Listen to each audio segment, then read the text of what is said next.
Hello दोस्तों, आप लोग का मैं एक बार फिर स्वागत करता हूं।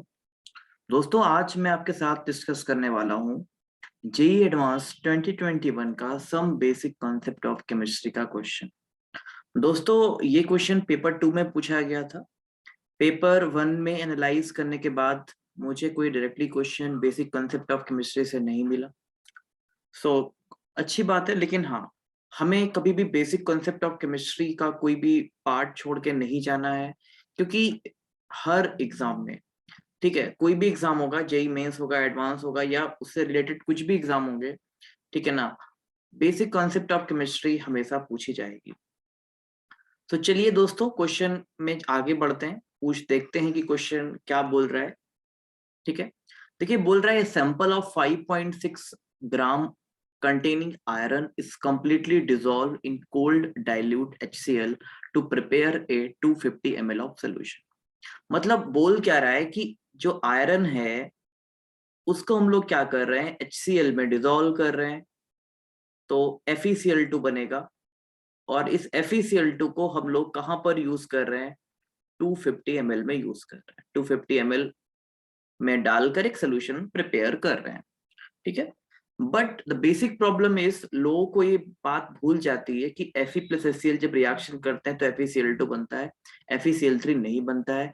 बिकॉज Fe प्लस Cl2 जब डायरेक्ट कॉम्बिनेशन होता है तो फेरिक क्लोराइड बनता है, ना कि फेरस क्लोराइड बनता है। और यहाँ पर फेरस क्लोराइड बनेगा। तो ये बात आपको याद रखना काफी जरूरी है। और देखिए, वहां पर नीचे लिखा भी हुआ है, तो आप हिंट वहां से ले सकते थे वैसे, बट इतना कोई जरूरत नहीं भी थी। आगे समझते हैं। बोल रहा है इस सोल्यूशन का, जो भी सोल्यूशन हमने दोस्तों प्रिपेयर किया, ये मान लीजिए कोई हमने 250 ml का सोल्यूशन प्रिपेयर कर लिया, ठीक है, उस सोल्यूशन को अब क्या कर रहे हैं, उसका ट्राइट्रेशन किया जा रहा है। और इसको ट्राइट्रेशन करने के लिए इसके 25 ml हम लोग यूज करा रहे हैं। इसके बेटा केवल और केवल हम लोग क्या यूज करा रहे हैं, 25 ml यूज करा रहे हैं। किसके, इस FeCl2 वाले सोल्यूशन के। ठीक है, और किससे ट्राइट्रेशन हो रहा है, दुनिया के सबसे अच्छे, वी कैन से, जो सो कॉल्ड ऑक्सीडाइजिंग एजेंट होता है, केमनोफोर से इसका ट्राइट्रेशन हो रहा है, और उसका 12.5 है। तो दोस्तों, आप लोगों को ये बात तो पता है कि कभी भी ट्राइट्रेशन अगर होता है तो मिली इक्विवेलेंट तो सेम होने चाहिए, क्योंकि बेसिक एजम्पशन तो यही है ट्राइट्रेशन का। ठीक है, कि मिली इक्विवेलेंट, और ट्राइट्रेशन का मतलब ये होता है कि अननोन कॉन्सेंट्रेशन को फाइंड आउट करना। तो चलिए देखिए, यहां पर बोल रहा है कि 25 ml ऑफ FeCl2, मतलब वो डायरेक्टली दे नहीं रहा FeCl2, इसका मतलब अननोन यहाँ पर क्या है, FeCl2। तो एक बात आपको दोस्तों यहां पर समझ में आ गई कि milli equivalent of FeCl2 solution is equal to milli equivalent of KMnO4 solution. ये बात तो आपको समझ में आ गई, क्योंकि KMnO4 एक बहुत बढ़िया वाला ऑक्सीडाइजिंग एजेंट है। तो आपको पता है बेटा, ये क्या करता है, अपने आप को Mn+7 से, मतलब Mn2+ में चेंज करता है, बिकॉज एसिडिक मीडियम में ऑक्सीडेशन इसका हो रहा है, जो अपने आप को रिड्यूस करेगा ऑब्वियसली बेटा, तो एन फैक्टर यहाँ पर 5 आ जाएगा। इन द सेम वे जो फेरस है, KMnO4 ऑक्सीडाइज करेगा उसे और फेरिक में कन्वर्ट करेगा, कर देगा, तो दोस्तों इसका एन फैक्टर 1 आ जाएगा। यहां तक तो किसी को कोई प्रॉब्लम नहीं होनी चाहिए, आई होप, और आप चीजों को समझ भी रहे होंगे। आगे बढ़ते हैं, आगे बढ़ते हैं और आगे क्या देखते हैं।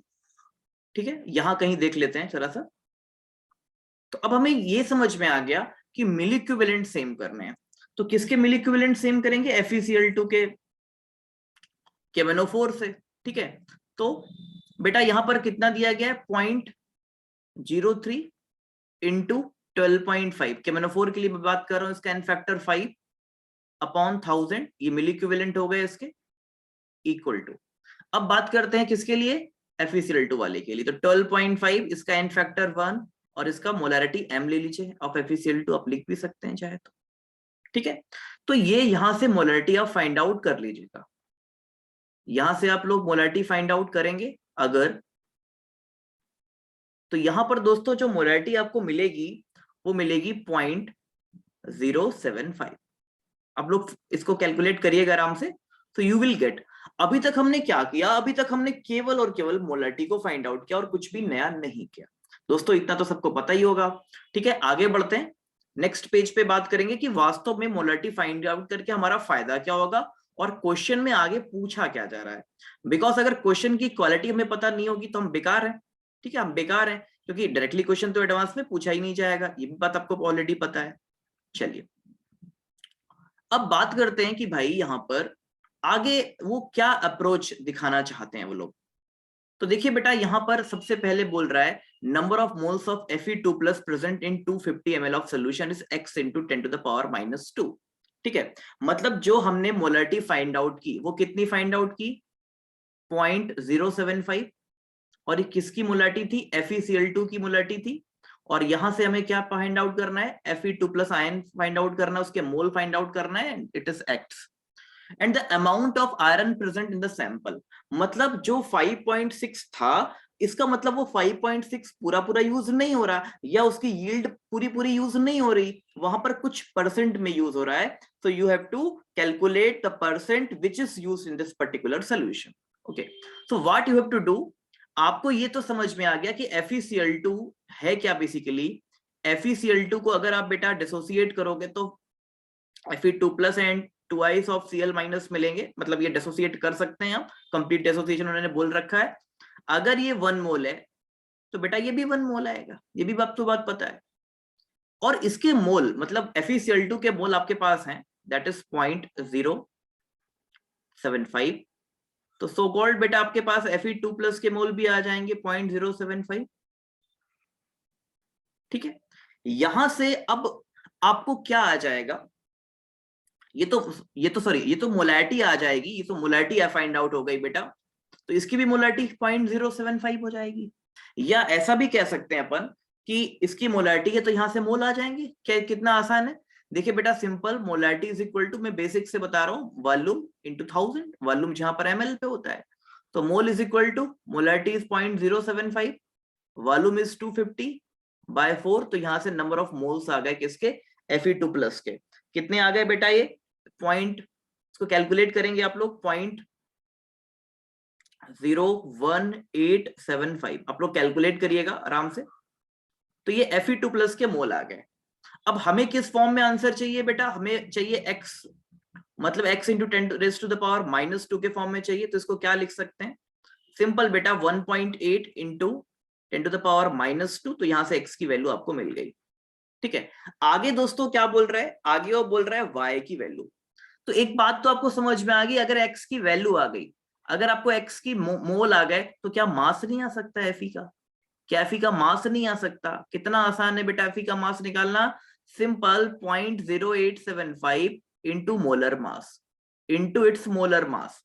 और अगर आपने इसको मल्टीप्लाई किया, सॉल्व किया बेटा, so you will get nearly 1.05।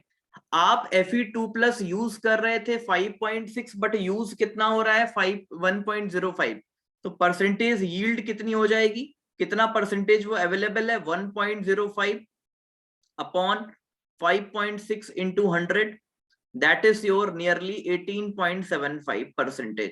ये y की वैल्यू आ जाएगी, ये y की वैल्यू आ जाएगी। तो बेसिकली आपको समझ में आया कि x और y आपने कैसे फाइंड आउट किया।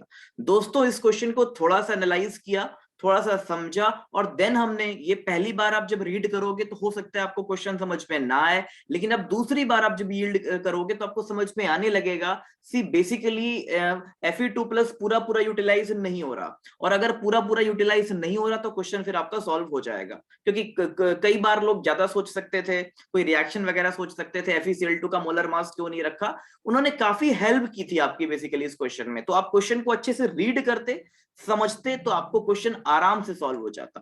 दोस्तों हम लोग एक नए क्वेश्चन के साथ, एक नए सीरीज के साथ फिर से हाजिर होंगे, तब तक के लिए थैंक यू, टेक केयर।